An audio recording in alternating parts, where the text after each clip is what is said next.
la vida de muchos de los que están acá. Y en el transcurso de nuestra vida hay muchas preguntas. Señor, ¿por qué me permites vivir eso? ¿Por qué tengo que pasar o atravesar esta situación, Dios? Pero cuando vamos a la palabra, pareciera que nuestro entendimiento se abriera de tal manera que lo comprendemos todo. Y la paz de Dios inunda todo nuestro ser.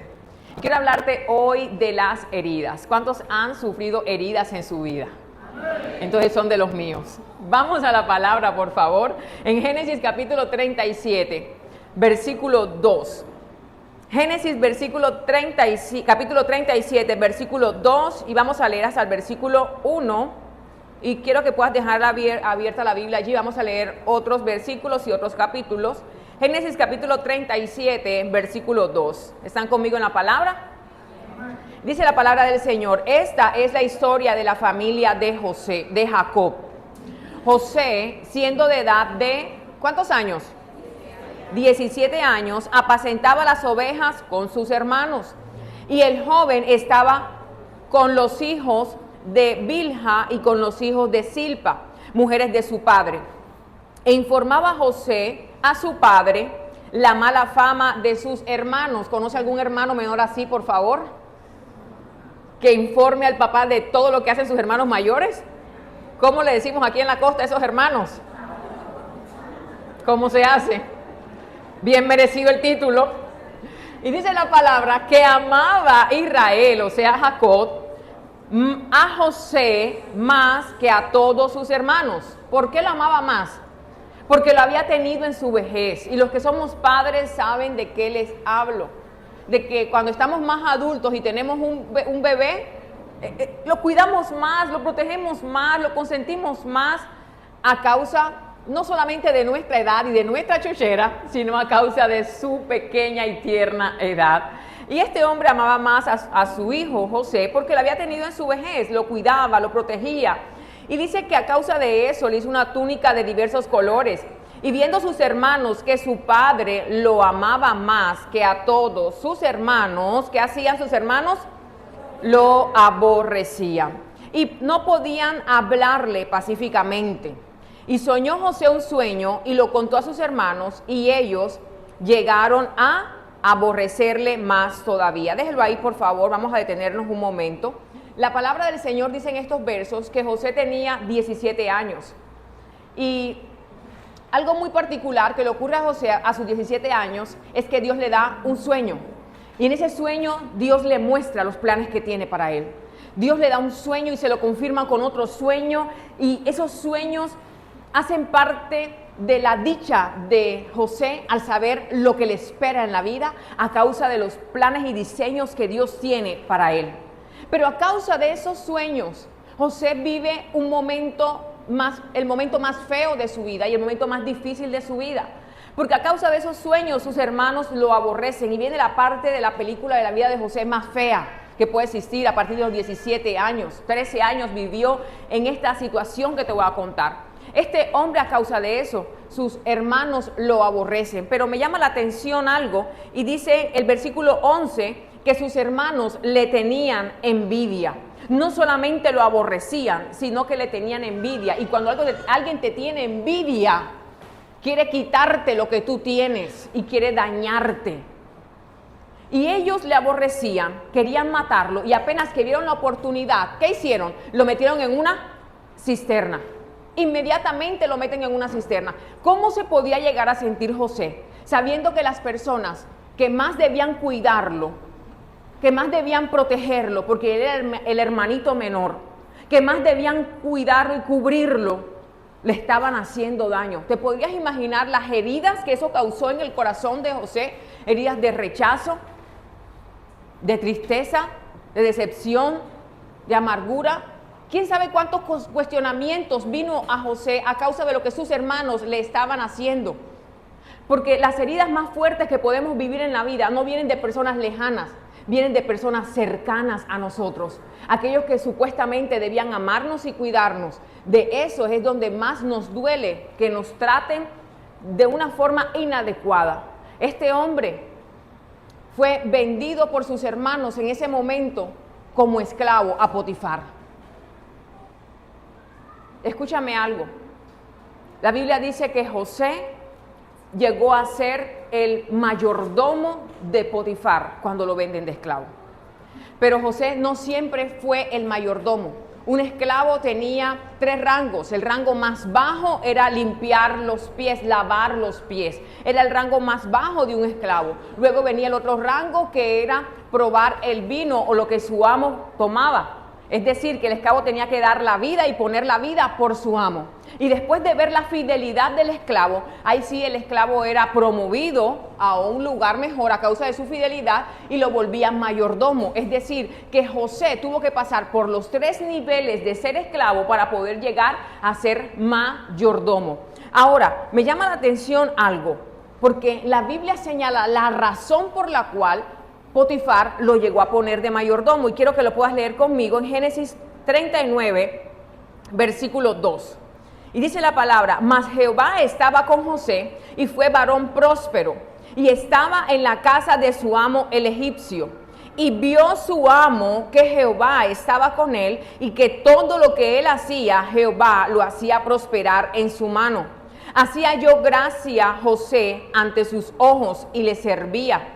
Y él le hizo mayordomo de su casa y entregó en su poder todo lo que tenía. 2 cosas vio Potifar, de 2 cosas se dio cuenta que habían en José. La primera es que él vio que Dios estaba con José. Y la segunda fue que se dio cuenta que todo lo que José hacía, Dios era quien lo prosperaba. Y a causa de eso, fue Potifar el que promovió a José a un mejor lugar. Y yo quiero en esta mañana declarar sobre tu vida en el nombre de Jesús, que no solamente el Señor está contigo, sino que se va a notar que Dios está contigo. Los demás van a notar que su presencia está contigo, que Él es su respaldo, que su favor está sobre ti. Y a causa de lo que van a ver en tu vida, las mismas personas van a empezar a promoverte. Y no solamente eso, sino que a causa de que Dios está contigo, todo lo que hagas, toda labor de tus manos, todo fruto de tus manos va a empezar a prosperar. Y lo que estaba estancado va a empezar a fructificar. Lo que se había detenido va a empezar a fluir en el nombre poderoso de Cristo Jesús. Solamente porque Dios está contigo. Y hoy deseato esa palabra sobre alguien en esta hora que está viendo que tiene negocios allí estancados, que las cosas no se le dan y no le fluyen. Y yo declaro en el nombre de Jesús que hay cielos abiertos porque Dios está contigo. Va a empezar a fluir y se va a empezar a dejar ver, se va a notar que Dios está contigo. Dios va a obrar a favor tuyo. Así como todo lo que José hacía, Dios lo prosperaba. Tú vas a hacer, vas a tocar puertas, Dios se va a encargar de abrirlas. Dios se va a encargar de mostrar que está contigo. Amén. O que alguien diga, si lo hizo con José, lo hará conmigo. Cuando todo parece que todo está bien, que todo marcha bien, está de mayordomo en la casa, cuando todo parece que tiene una estabilidad, que todo ha mejorado, lo meten a la cárcel injustamente. Usted se conoce la historia más que yo desde niño. Allí en la cárcel, injustamente, otra vez José vuelve a ser herido. Porque a las personas que él le servía y a las personas que él le entregó su lealtad fueron las que lo hirieron. Pero diga conmigo, pero llegó el bendito día. Diga fuerte, pero llegó el bendito día. Porque por un sueño José fue a una cisterna, pero por un sueño José salió de la cárcel.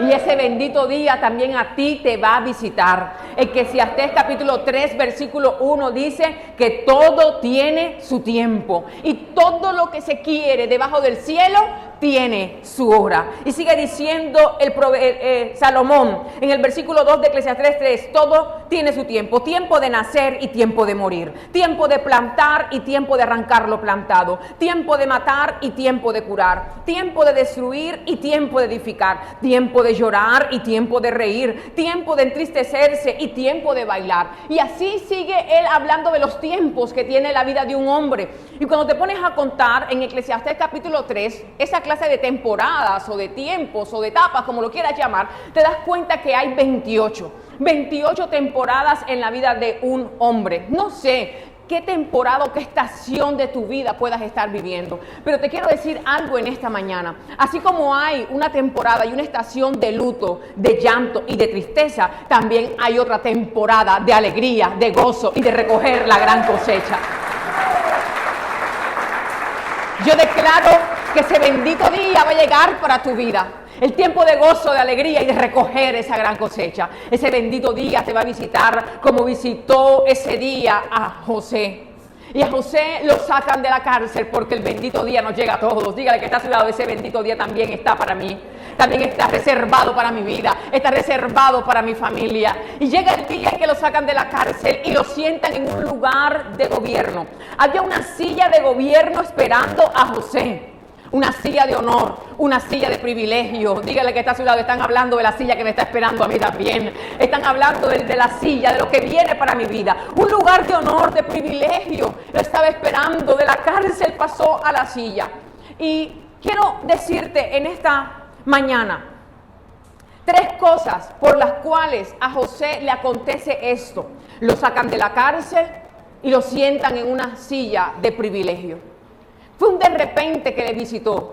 Hoy amaneció en la cárcel y en la noche estaba durmiendo en el palacio del rey. Y diga conmigo, wow, por Dios.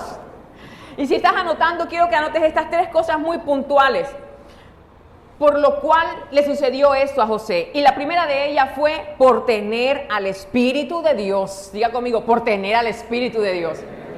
Génesis 39, versículo 21, dice la palabra que cuando José estaba en la cárcel,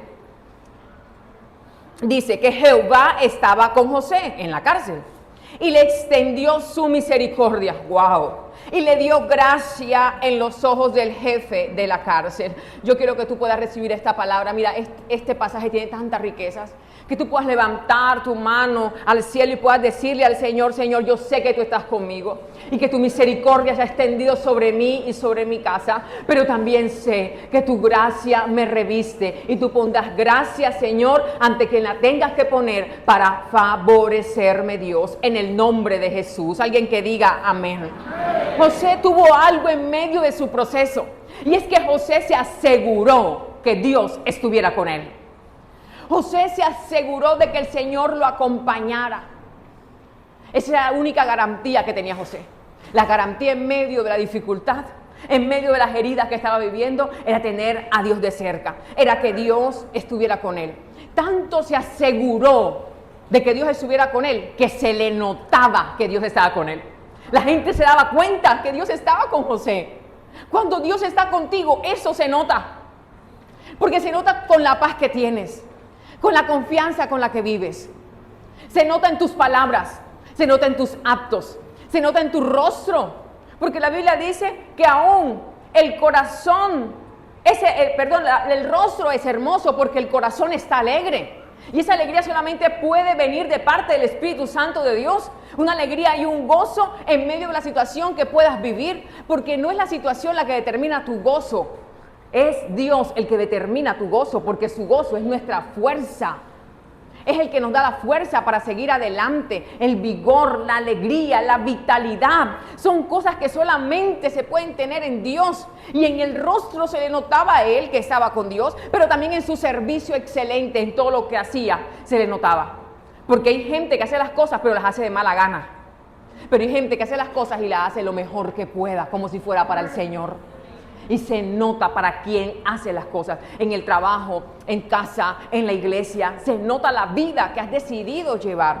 Y este hombre se le notaba. Vamos, dígale a alguien en esta mañana, si le tiene confianza que está al lado, dígale que se te note.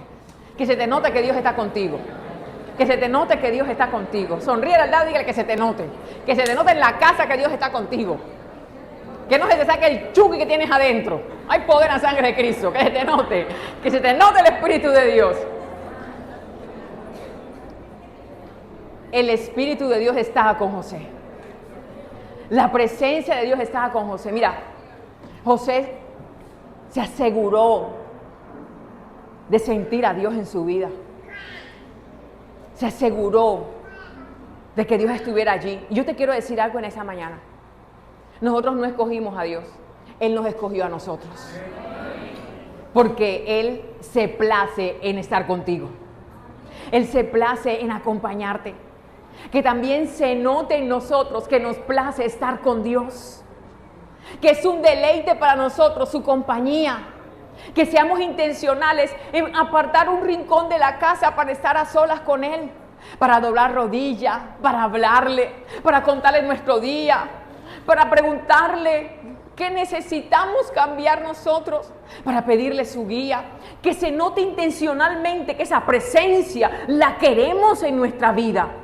Que se pueda notar, que Dios también lo pueda notar, que el amor que Él siente hacia nosotros también es recíproco y nosotros lo sentimos hacia Él.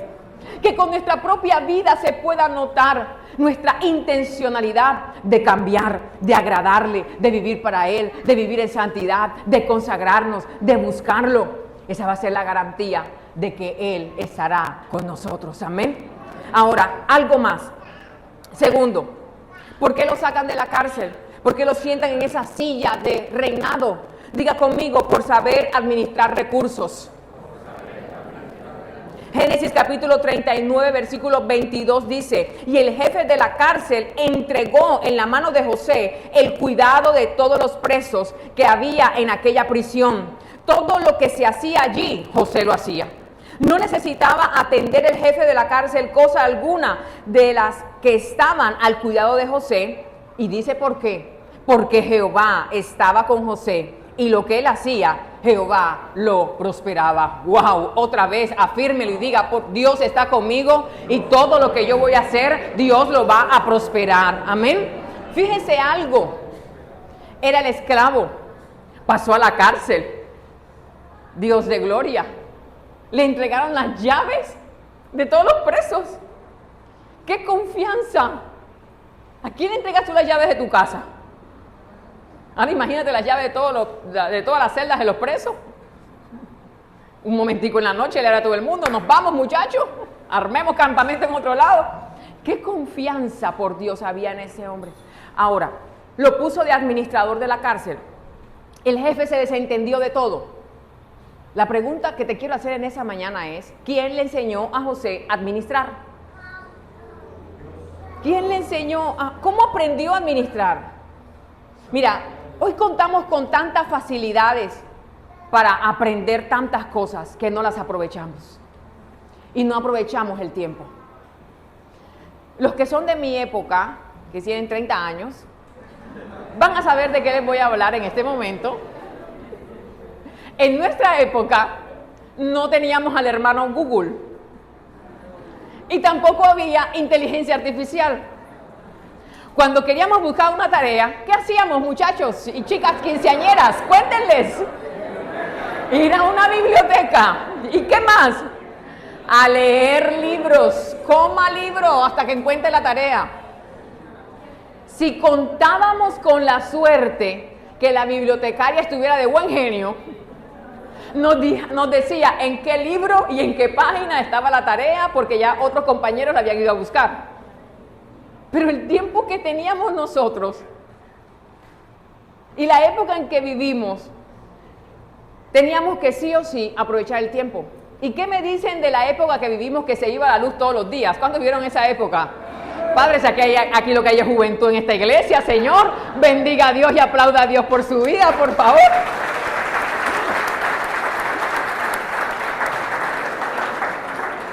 Se iba la luz y no se podía hacer tareas a menos con una vela. Hoy en día los chicos tienen tanta facilidad. A un clic de distancia, el señor Google le hace la tarea. Y si no, inteligencia artificial te dice el texto y el ensayo. Uno, para hacer un ensayo se demoraba pensando.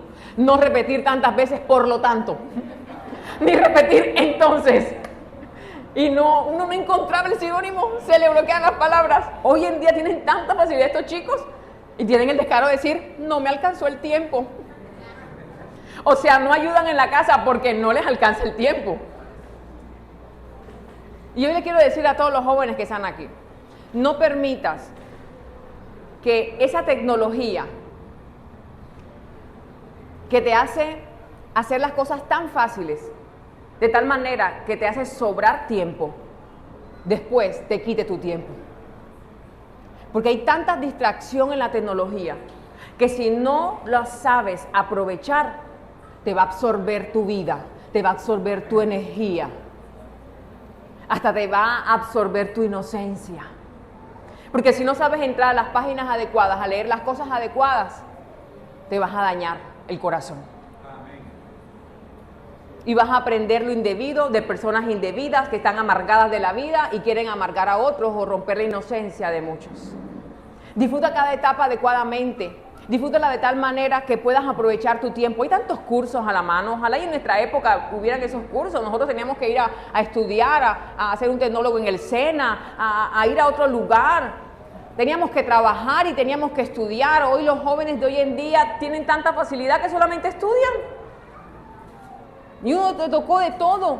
Y no aprovechan el tiempo como lo deben aprovechar. Miren, el tiempo se va volando. Si no, pregúntenos a las mujeres que tenemos 40, no sabemos en qué momento pasó, pensamos que tenemos 25. No nos dimos cuenta en qué momento se fue el tiempo. Necesitan aprovechar el tiempo porque los días son malos. Es en la juventud donde necesitan sembrar para en la edad adulta cosechar en abundancia lo que tanto quieren y tienen. A veces queremos tener éxito, pero lo que pensamos cuando escuchamos la palabra éxito es el resultado, el premio, la recompensa. Y eso no es el éxito, ese es el resultado del éxito. ¿Qué es el éxito? El éxito es lo que haces tú todos los días intencionalmente para lograr lo que te propusiste. El éxito es el esfuerzo que hiciste hoy, el sacrificio que hiciste hoy, la decisión que tomaste hoy, el cambio que hiciste hoy en tu vida para mejorar. Y la suma de todo esto es tu éxito que te lleva a un resultado final que tanto querías obtener. Empieza a construir hoy el futuro que quieres mañana. Ahora, hay algo en lo que me quiero detener y es la razón de este mensaje. Y es el tercer motivo por lo cual a José lo sacaron de la cárcel. Y fue por gestionar emociones y heridas. Diga conmigo, debo aprender a gestionar mis emociones y mis heridas. Mateo capítulo 26, versículo 36, y lo leo para ustedes. Entonces llegó Jesús con ellos a un lugar que se llama Getsemaní y dijo a sus discípulos, sentaos aquí, entre tanto que yo voy y oro. Y tomando a Pedro y a los dos hijos de Zebedeo, que eran Jacobo y Juan, comenzó ¿a qué? A entristecerse y a angustiarse en gran manera. Entonces Jesús les dijo, mi alma está muy triste, hasta la muerte. Quedaos aquí y velad conmigo. Wow. Jesús aquí una vez más muestra su humanidad. Jesús se sentía angustiado y triste. Y creo que todos los que estamos aquí en algún momento de nuestra vida nos hemos sentido angustiados y tristes. Y Jesús en ese momento nos enseña cómo se pueden gestionar las emociones y las heridas del alma. Jesús hace cosas muy puntuales en este pasaje. Y lo primero que hace es buscar a sus amigos íntimos. Jesús se rodea de personas confiables en las que pueda apoyarse. Fíjate que con él estaban los discípulos. ¿Y a cuántos se les acercó? A 3. Y a esos 3 les contó cómo se sentía. Les dijo, me siento triste, estoy muy triste, tengo angustia. ¡Wow! Jesús reveló su corazón, porque lo peor que nos puede pasar en un momento de angustia o de tristeza es encerrarnos en nosotros mismos. Porque entonces el cuerpo lo somatiza de otra manera y nos podemos llegar a enfermar o nos podemos llegar a amargar la vida. O el rencor y el odio o el sufrimiento por el que estamos pasando puede llegar a dañarnos nuestro corazón, de tal manera de ocasionar sentimientos y emociones que no quisiéramos ocasionar en otras personas. Jesús busca sus amigos para contarle cómo se sienten. ¿Sabes? Y te voy a decir algo, esto no es debilidad. Qué bueno que alguien se te pueda acercar a ti, alguien de confianza y te pueda preguntar cómo estás. Y tú puedas hablarle y decirle, ¿sabes qué? Gracias por preguntar. No ha sido mi mejor día, no ha sido mi mejor semana. Es más, no ha sido ni siquiera mi mejor mes. ¿Por qué no me ayudas y oras por mí? Qué bueno que podamos tener a alguien en quien confiar y en quien decirle cómo nos sentimos para que esa persona nos ayude y sea nuestro apoyo. ¿Quién no ha pasado por un momento difícil en su vida? ¿Quién no ha pasado por crisis financieras? ¿Quién no ha pasado por crisis matrimoniales? ¿Quién no sabe que es un corazón roto? ¿A quién no lo han traicionado? ¿A quién no lo han engañado alguna vez? ¿A quién no le han dado la espalda a sus mejores amigos? ¿Quién no ha sufrido algo en esta vida? ¿Quién no ha pasado por una enfermedad y ha tenido que ir a una clínica? ¿Quién? No es debilidad mostrar que nos sentimos mal. Somos humanos. Hace parte de nuestras emociones. Somos seres emotivos. Lo malo está en quedarnos en esas emociones y permitir que las emociones nos gobiernen. Jesús se sintió mal, les dijo: muchachos, estoy triste, me siento mal, estoy angustiado. Jesús ya sabía que venía la cruz y ya sabía lo que iba a pasar. Y les dijo: chicos, me siento así, oren por mí. Mira cómo gestionó el Señor sus emociones. Les dijo: oren por mí. Porque las heridas que tenemos en nuestra vida y las situaciones que nos hacen vivir cosas que nos causan heridas, las debemos canalizar en Dios. Deben acercarnos más a Dios para poder ser restaurados y ser fortalecidos en medio de eso que estamos viviendo. Jesús pidió oración, pero me encanta algo, que también se fue a orar. No se trata de que otros oren por ti, se trata de que tú también busques a Dios. ¿Alguien que diga amén a eso? Jesús pidió oración, pero se fue a orar. Él sabía que en la presencia de Dios estaba la sanidad de aquello que tanto necesitaba su alma en ese momento. Él sabía que Dios allí podía hacer algo en su vida. Y me sorprende algo: Jesús se siente triste y va a la presencia de Dios, y cuando va al Padre le entrega su angustia y recibe la fortaleza que necesita para pasar la cruz. Cuando tú vas a la presencia de Dios, dejas tu angustia, dejas tus tristezas, dejas tal vez tus quejas, y de allí recibes la fuerza, el gozo, el vigor y la sabiduría que necesitas para enfrentar todo lo que necesitas enfrentar en la vida. Solamente en Dios podemos tener la firmeza que necesitamos. Mira lo que pasa en este pasaje, porque es que el Señor fue a la presencia de Dios a orar. Se sentía triste, angustiado, porque sabía que venía la cruz, y el Padre no le quitó la cruz. A veces nosotros oramos: Señor, quítame este problema, quítame esta crisis, quítame esta situación. Y hay cosas que vamos a tener que vivir aunque no nos gusten, porque hacen parte de nuestra vida. El Señor se sentía triste, sus gotas parecían gotas de sangre, el sudor parecía así, por Dios. Pero el Señor no le quitó la cruz, porque era necesario pasar por la cruz para que todos nosotros recibiéramos salvación. A veces es necesario vivir situaciones en nuestra vida para madurar, para valorar y para aprender a agradecer. Necesitamos a veces sentir un apretón fuerte para ser cimentados en la roca inconmovible que es Cristo Jesús, y entender que fuera de Dios no tenemos nada. Jesús no se le fue quitando la cruz. No ores para que se te quite el proceso, para que se te quite la prueba. Ora para que en medio de lo que puedas estar viviendo recibas fortaleza, sabiduría y la victoria en medio de lo que puedas estar viviendo. Y dile: Señor, enséñame lo que tengo que aprender en medio de lo que estoy viviendo. Hazme entendido en mis tiempos, Señor, en los tiempos de la vida que estoy pasando, Dios. La cruz no le fue quitada. Lo que hizo fue recibir fuerzas para pasarla. Y sea el proceso que estés viviendo en esta mañana, es mi oración que recibas la fuerza y la sabiduría que necesitas para pasar ese proceso en victoria, en el nombre de Jesús. Entonces, varias cosas puntuales de este pasaje. Jesús pidió oración, pero fue a orar. Jesús buscó a su círculo íntimo. Yo quiero preguntarte: ¿tienes un círculo íntimo? Porque Jesús tenía sus 12 y después tenía la multitud. Pero había un puñado en quien confiaba: Pedro, Jacobo y Juan. ¿A quién corres a pedir un consejo? ¿A quién corres para que te tome la mano y te ayude a levantar? ¿A quién corres para adquirir sabiduría? Y no te estoy hablando solamente de ir a la presencia de Dios. Evalúa quiénes son tus amigos. Y si tienes que reconsiderar gente de la lista, reconsidérala. Busca gente de Dios. Busca hombres y mujeres de Dios, de oración, de consejo, de sabiduría, porque es la gente que necesitamos para alcanzar lo que en el cielo se ha diseñado para cada uno de nosotros. Gente de desorden, de recocha, de pasarla bueno, hay en todos lados. Busca verdaderos amigos. Pastor, usted no se imagina lo que me han hecho y me han dicho y lo que he sufrido, ya yo no confío en nadie. Y te voy a hacer una pregunta. ¿Tú eres una persona confiable? Me imagino que la respuesta fue sí. Yo me imagino. Así como tú, hay otro confiable. Es un tesoro encontrar un amigo, pero sí se puede encontrar.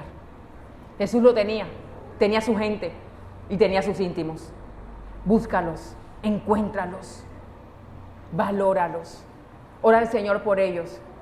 No te hablo de compinche, no te hablo de que te alcahueteen las malas actitudes o los mal comportamientos, no. Te hablo de sabiduría en personas que realmente te amen y que te corrijan cuando tengan que corregirte porque te quieren ver bien. Amén. Ahora, está bien no sentirse bien, pero está mal quedarse allí. Hace parte de nuestro mundo real el no sentirnos bien, porque van a haber cosas que vamos a vivir que nos van a causar heridas. ¿Es nuestro mundo real? No vivimos con Alicia en el País de las Maravillas. El mundo real es totalmente diferente. No se trata de que si somos heridos o no somos heridos. Es más, no es una cuestión de que si estás en Cristo o no estás en Cristo. Que si estás en Cristo no vas a ser herido, que si estás en Cristo no vas a sufrir. No, porque estés en Cristo o no estés en Cristo, vas a vivir situaciones que van a herir tu vida, que van a herir tu corazón. Y Jesús lo dijo de esta manera, que cuando edificamos en la roca y edificamos sobre la arena, al que edifica sobre la roca y al que edifica sobre la arena va a vivir las mismas tormentas. A ambos les visitó en el pasaje que Jesús señala sobre los cimientos, los dos cimientos, que a ambos lo visitaron las mismas tormentas, a ambos le visitaron los mismos vientos fuertes, a ambos la casa fue sacudida, a ambos le visitó lo mismo. La diferencia fue el final de cada uno de ellos. El que estaba cimentado sobre la roca, que es Cristo Jesús, permaneció, pero el que estaba cimentado sobre la arena fue a ruina su final. ¿Sobre qué estamos cimentados? No importa, vamos a pasar heridas. La situación aquí es que si estamos cimentados en la roca que es Cristo Jesús, pasemos las heridas, las situaciones que podamos atravesar, al final vamos a tener victoria. Vamos a tener victoria. Jesús dijo unas palabras: en el mundo tendréis aflicciones, pero confiad, porque yo he vencido el mundo.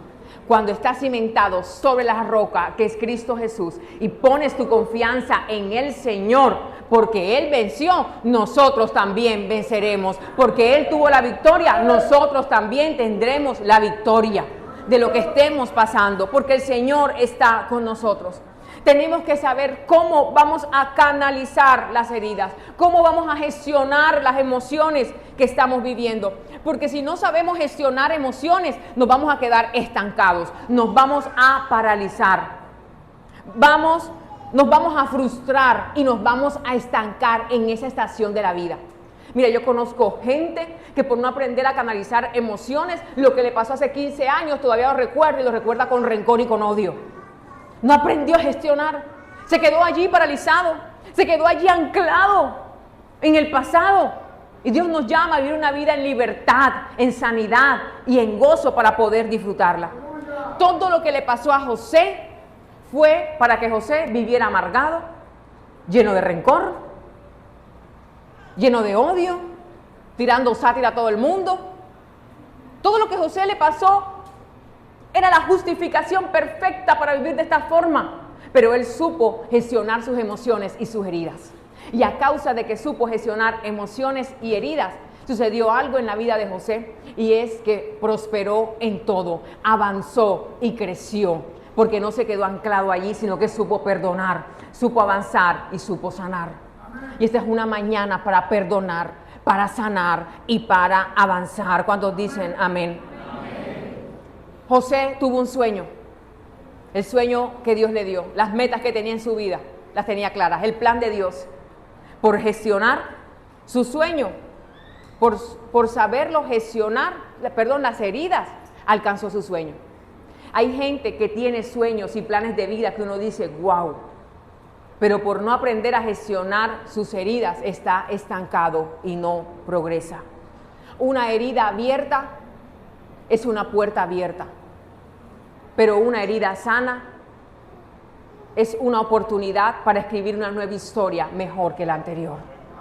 Así que este es el día donde el Señor va a sanar nuestras heridas, porque todos hemos vivido heridas en la vida, todos. Y cuando vemos a alguien que le ha ido bien o que tiene éxito, nunca le preguntamos a esa persona cuántas heridas tuviste en su vida. Es más, nos interesa es cómo logró el éxito, cómo alcanzaste eso y cómo tuviste aquello. ¡Wow! ¿Cómo lo lograste? Pero ¿por qué no le preguntamos cómo gestionaste cada herida que te dejó el paso del tiempo? Porque cada persona que ha tenido éxito o detrás de un éxito hay frustraciones, hay engaños, hay traiciones, hay dolor. Pero a causa de saber gestionar esas heridas, podemos alcanzar la prosperidad y el éxito que en el cielo se ha diseñado para nosotros. Para tener lo que deseamos, muchas veces vamos a tener heridas que no deseamos. ¿Quién quiere sufrir? Nadie. ¿Cómo gestionar una herida? Quiero que alguien me pueda acompañar en el piano, por favor, que ya voy terminando. Lo que yo te puedo recomendar hoy para gestionar una herida es que te enfoques y te concentres en lo que vale la pena. No te enfoques ni te concentres en aquello que te causó la herida, en aquello que te hizo doler el alma. Concéntrate y enfócate en aquello que vale la pena en tu vida. No mires a la gente que te causa mal y dolor. Mira a la gente que te ama y está dispuesta a dar todo por ti. Aprende a perdonar. No guardes rencor. No permitas que la amargura haga raíz en tu corazón. Suelta todo aquello que no vale la pena y sigue hacia adelante. Perdona entendiendo que todos somos humanos y que todos, absolutamente todos fallamos. Yo entendí algo de las heridas de mi vida y es que ellas me capacitaron para servir al Señor y a las personas. Yo puedo entender hoy qué siente una mujer al no ser amada. Yo puedo entender hoy a una mujer que puede ser bella pero tiene baja autoestima.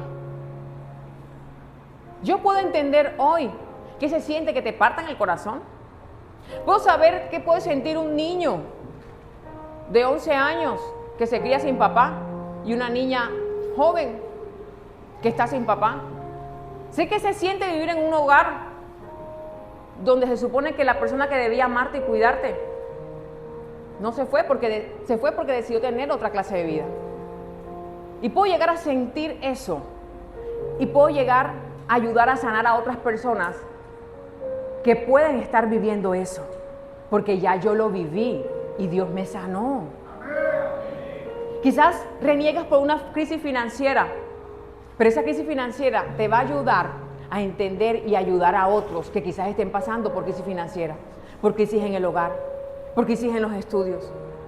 Cuando tú entiendes que lo que vives te capacita para ayudar a otros, tú permites que el Espíritu de Dios venga y sane tu corazón. Tú permites que el Espíritu de Dios venga y te enseñe lo que tenga que enseñarte. Nadie elige la actitud que puedan tomar otras personas, pero tú sí puedes elegir la actitud con la que vas a enfrentar las situaciones que se están presentando. ¿Con qué actitud los puedes presentar? ¿Cómo vas a enfrentar lo que estás viviendo? Tienes que aprender a gestionar. Tienes que aprender a soltar. Y quizás me digas, pero qué fácil y qué bonito suena eso. Yo te quiero decir hoy cuál fue la clave mía para sanar mis heridas y poder gestionar las heridas y las emociones correctamente. Y fue la presencia de Dios. Fue buscar al Señor y encontrar mi fortaleza, mi identidad y mi valor en el Dios que me creó. Tienes que aprender. Algo que aprendí y quiero darte esta perla, y es que Dios restaura y sana lo que se deja restaurar y sanar. Nadie puede ser sano si no busca al médico y si no se deja sanar. Tienes que abrir tu corazón a Dios. Decirle, Señor, esta es mi debilidad, esta es mi herida, esto es lo que siento.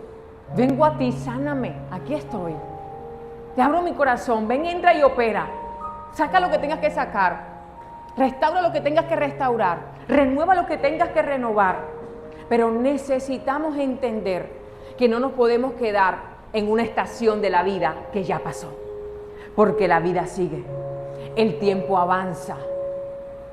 Y lo mejor que nos podemos merecer en esta vida es seguir a Dios con alegría y con gozo. Porque nada te va a quitar la salvación si decides seguir a Jesús, amar a Jesús y vivir en santidad. La salvación la vas a tener por Cristo Jesús, por su obra. Y por tu decisión de seguirle y servirle, amarle, entregar tu vida a Él. Y mientras llegas al cielo vas a vivir amargado. Un salvo amargado. No tiene razón la vida así. Jesús murió por nosotros para que seamos salvos, sanos y bendecidos. Él quiere verte dichoso. Él quiere verte disfrutar la vida. Él quiere ver que gestionas tus emociones de tal manera que le entregas a Él tu carga y recibes de Él su paz. Que le entregas a Él tu angustia y recibes de Él su cuidado. ¿Qué estás dispuesto a entregarle en esta mañana? ¿Qué estás dispuesto a decirle a tu Señor en esta mañana? ¿Cuáles heridas le vas a decir? Y quiero cerrar con este versículo que está en el Salmo 147, versículo 3. En la traducción lenguaje actual dice: Dios sanó las heridas de los que habían perdido toda esperanza. El Señor te ha traído en esta mañana para sanar las heridas que hay en tu alma. Quizás heridas causadas por tus padres, por tu cónyuge, por un amigo, por tus hermanos, por tus hijos. Jesús sabe qué es ser abandonado. Él sabe qué es ser rechazado, traicionado, ofendido. Él sabe qué es la soledad. Y Él sabe perfectamente qué se siente y qué sientes tú si estás atravesando cualquiera de estas situaciones. Y Él está aquí para derramar un bálsamo sobre tu corazón y sanar las heridas que hay en Él. Y yo quiero invitarte en esta mañana, si tú dices, yo necesito de ese bálsamo, yo necesito de esa presencia de Dios que sana, que fortalece, que afirma, que liberta, que levanta. Yo quiero invitarte que te puedas colocar sobre tus pies, por favor.